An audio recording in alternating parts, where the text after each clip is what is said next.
दोस्तों नमस्कार। स्वागत है आपके अपने चैनल नॉलेज ट्रेजर में। नॉलेज ट्रेजर है ज्ञान और मनोरंजन का खजाना।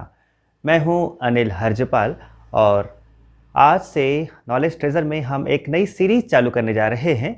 जी हाँ दोस्तों, इस सीरीज का नाम है science for everyone.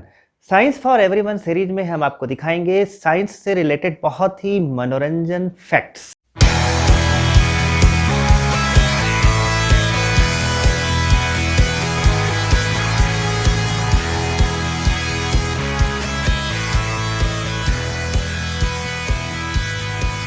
Science for everyone में आज हम आपको दिखाने जा रहे हैं पानी का विचित्र व्यवहार, एनोमलस बिहेवियर ऑफ वाटर। आप यदि इस चैनल में नए हैं तो इस चैनल को जल्द से जल्द सब्सक्राइब कर दीजिए और दूसरी बात, बेल आइकन दबाना ना भूलिएगा। इस वीडियो को आप अंत तक देखिएगा क्योंकि पानी के इस विचित्र व्यवहार का कैसे कुदरत ने करिश्माई उपयोग किया है। तो आइए शुरू करते हैं आज का ये वीडियो। दोस्तों, जल या पानी जो होता है ये सबकी एक मूलभूत आवश्यकताओं में से एक है। जल का बहुत ही विचित्र व्यवहार होता है। इसमें से एक व्यवहार के बारे में हम आपको बताने जा रहे हैं। जैसा कि आप सब जानते हैं कि पदार्थ की 3 अवस्थाएं होती हैं, ठोस, द्रव और गैस।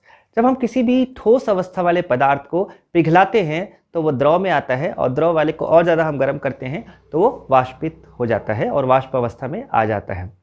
तो किसी भी पदार्थ को जब हम पिघलाते हैं दोस्तों, तो आप सब जानते हैं कि पिघलाने से पदार्थ का आयतन जो है वो बढ़ जाता है और उसका घनत्व जो है वो कम हो जाता है। हम एक छोटा सा उदाहरण लेते हैं, गोल्ड, सोना का जो घनत्व होता है ठोस अवस्था में 19.31 होता है। तो 1100 डिग्री सेल्सियस में जब सोने को हम पिघलाते हैं तो उसका घनत्व कम हो जाता है और वो हो जाता है 17.24। इसी प्रकार से हम उसके ताप को और बढ़ाते हैं तो घनत्व और कम होता चला जाता है। इसी प्रकार से आपने देखा होगा, मोम को हम पिघलाते हैं तो उसका घनत्व कम हो जाता है। मोम का घनत्व होता है 0.98 के आसपास।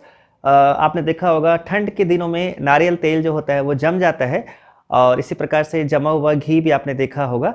तो आप इसको यहाँ पर मैं इसलिए बता रहा हूँ क्योंकि आप देखिए, जो पिघला हुआ तेल है और जो जमा हुआ तेल है, आपने हमेशा देखा होगा जमा हुआ तेल हमेशा नीचे रहेगा और पिघला हुआ तेल हमेशा ऊपर रहेगा।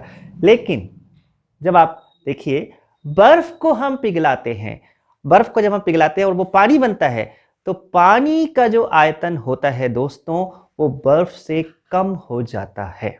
मतलब 1 किलोग्राम बर्फ यदि हमने लिया और उसको जब हम पानी में बदलते हैं तो उसका आयतन जो होता है वो 1 लीटर होता है, करेक्ट। लेकिन जो बर्फ का आयतन हम देखते हैं तो उसका आयतन 1.09 लीटर होता है। मतलब 1.09 लीटर आयतन का बर्फ 1 लीटर आयतन के पानी में बदलता है ना आश्चर्यजनक। बाकी सारे पदार्थों को, एक और पदार्थ है जो बाद में आपको मैं बताऊंगा, सारे पदार्थों का आयतन पिघलने में कम होता है लेकिन बर्फ को पिघलने में उसका आयतन बढ़ जाता है। एक और चीज दोस्तों, बर्फ को जब पिघला दिए पानी को जब हम वाष्प में बदलते हैं तो 1 लीटर पानी जो है वो सामान्य दाब में 1 लीटर पानी से आपको मिलता है 1671 लीटर ऑफ स्टीम। मतलब 1671 लीटर का वाष्प हमको मिलता है। अब ये जो पानी का विचित्र व्यवहार है, मतलब पानी, बर्फ से जब पानी बना तो इसका आयतन जो है ये कम हो गया। पानी का आयतन सबसे कम कौन से ताप पर होता है? तो आपको जान करके बड़ा आश्चर्य होगा, पानी का जो आयतन होता है 4 डिग्री सेल्सियस टेम्परेचर में सबसे कम होता है। मतलब पानी का जो घनत्व होता है, पानी की जो डेंसिटी होती है 4 डिग्री सेल्सियस में सबसे ज्यादा होती है। इसको हम ऐसे भी समझ सकते हैं, यदि अपन समान आयतन के पानी को लेते हैं तो 4 डिग्री सेल्सियस वाला पानी सबसे ज्यादा भारी होगा। अब देखिए पानी के इस अप्रत्याशित व्यवहार को कुदरत ने कैसे करिश्माई ढंग से इसका उपयोग किया है। दोस्तों, आप जानते हैं जो ठंडे प्रदेश होते हैं जहाँ पर टेम्परेचर जो है 0 से कम होता है तो वहाँ पर झील, तालाब इत्यादि जो है उनमें बर्फ जम जाती है। आपको जान करके बड़ा आश्चर्य होगा कि बर्फ केवल ऊपरी सतह पर जमती है। झील की ऊपरी सतह पर ही बर्फ जम पाती है, अंदर जो है बर्फ नहीं रहती। मतलब ऐसा क्यों? क्योंकि जैसा कि मैंने आपको बताया कि 4 डिग्री वाला पानी समान आयतन के लिए सबसे भारी होता है। तो जैसी बर्फ़ जमना चालू होती है, तो वो जो 4 डिग्री वाला पानी रहता है वो नीचे चला जाता है और उसके ठीक ऊपर 3, उसके ऊपर की सतह पर 2 डिग्री सेल्सियस, उसके ऊपर की सतह पर 1 डिग्री सेल्सियस और सबसे ऊपरी सतह पर 0 या उससे कम ताप होता है और धीरे-धीरे वो बर्फ़ में बदलता चला जाता है। तो देखिए कुदरत ने किस प्रकार से इस चीज़ को अपनाया और इसी कारण झीलों, तालाबों और समुद्र की सतहों पर रहने वाली हज़ारों-हज़ारों लाखों मछलियाँ अपने जीवन को बचा पाती हैं, क्योंकि वो 4 डिग्री सेल्सियस वाले पानी में रहती हैं और अपने जीवन को बचा पाती है। कुदरत ने किस प्रकार से उनकी रक्षा की है, देखिए।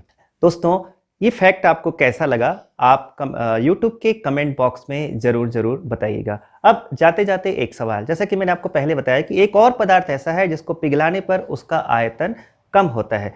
आपको ये बताना है कि वो पदार्थ कौन-सा है? इसके उत्तर हम बताएँगे अगले अंक में। इसके उत्तर को आप यूट्यूब के कमेंट बॉक्स में जल्दी से जल्दी लिख भेजिए। आप जीत सकते हैं एक बहुत ही आश्चर्यजनक पुरस्कार। तो मिलते हैं साइंस फॉर एवरीवन के अगले अंक में कुछ नए मनोरंजन फैक्ट्स के साथ। तब तक के लिए enjoy the science. Bye bye.